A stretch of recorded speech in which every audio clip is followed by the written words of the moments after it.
we had chartered, and the pilots wanted to get their families out. Right. And they were doing turnarounds because they had to fulfill their contract for us to put their families on the plane.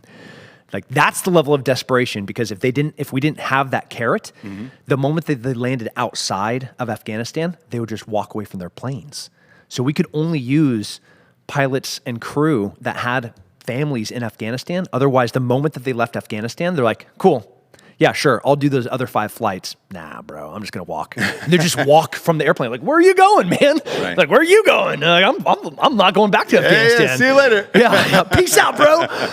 So I step off the airplane. I landed in our host country where we're doing operations. I got about 2 hours on the ground where I got, as best as we could, a COP, which is like this operational picture, this combined operational picture of this is what it looks like. Here's Taliban checkpoints. Here's friendly. Here's foe. And okay, grab your body armor and your bag and go ahead and get on the plane. So I did a SATCOM check, made sure I had good comms, checked my like SAT tracker. Correct. Made sure that was on, got on the plane, flew in. I step off the plane, and Sean, my boss on the ground, was like, all right, let's go.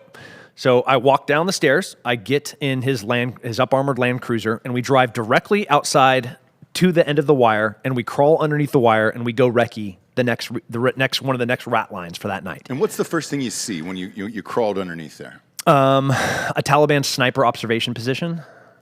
Really? Yeah. And was there people outside at this point, outside the gates? So the gates were so congested. The gates were also being controlled by the Taliban. Yep. So outside of every gate, and there were many gates. Abbey Gate was the big one where the bomb went off. We had Black Gate, you had Santa Cruz Gate, you had the North Gate, there were all these gates onto HKIA, and outside of each of those gates were multiple Taliban checkpoints. So when you were trying to bring SIV, green card, or American citizens onto HKIA, you had to smuggle them past the Taliban checkpoints and then get them onto the base. And you couldn't bring them through the gates, not because the 82nd or the Marines wouldn't allow them. It was just so congested. I think everyone saw the videos of people hanging off wheel wells as planes were trying to take off. Yeah, and regarding that, so the media didn't show too many images. My guess is it would have looked horrific for the Biden administration. So here's what I had said while you were over there, I saw 3 images. I saw the plane taking off with the people hanging off the wheel wells and then falling. I believe 3 or 4 of them died once the wheels went up. I saw that image. That was horrific, and everybody was appalled. The second image I saw was the baby going over the barbed wire fence. Yeah, most of them didn't make it over, by the way. You didn't see those images. No. So I'd say 1 out of 10. And what happened? They bled out in concertina wire. Yeah, so because families were throwing them over, correct? Yeah. And you saw these really beautiful pictures of babies being handed. Like that's the rarity. Like there were babies that were like a beach ball at a baseball game were being floated forward. And we're like, whose baby is this? Yeah. Where did this baby come from? And there's like, that the parents are 4,000 people back. Like, now what do you do with this baby? Do you bring this baby in? This is not a vetted baby. Sure. This is also not a real orphan, because orphans have some protections that we're able to do things with when we know that they're an orphan. And this is like why it was so hurtful and so damaging when all of these trolls and these meme pages started to make these unfounded accusations about what was happening on the ground. Not only was it inaccurate, but it was damaging because we were still trying to do things.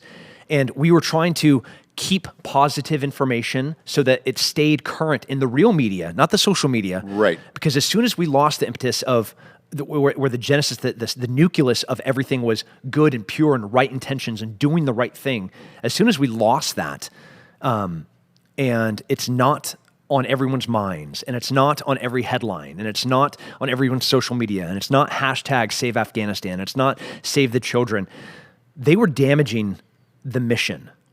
And it made it harder for us because we didn't now, because of them, have the moral high ground because of their lies that were retweeted or shared or created a new meme page of the Tim Kennedy bus or whatever they were hashtagging, where they knew absolutely nothing, which was based in facts, and they were just looking for an instant gratification and attention.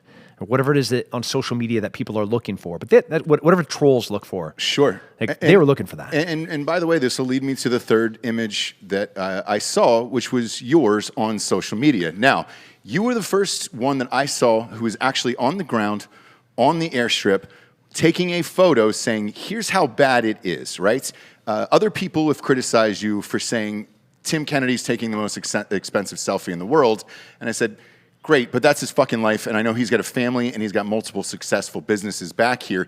He would not be doing this for a fucking selfie, for Christ's sakes. Yeah. And that is the only way that I knew, and the outside world knew, how bad it really was, because we had only seen 2 images, because the media was not publishing anything other than that. Therefore, when I saw it on your social media, to me, I realized how dire the situation was. Yeah, you don't see a fucking mom holding her baby Correct. that's bleeding out. I have that photo because I fucking took it. I didn't post it because I was still trying to keep the mission first. And evidently, this is beyond anybody's imagination to think that somebody that has a big social media presence could actually be selfless. And I'm not saying like I'm being some hero here, but there was a clear mission, and there were people that were having me post things specifically, and they said, no, will you do this? Mm-hmm.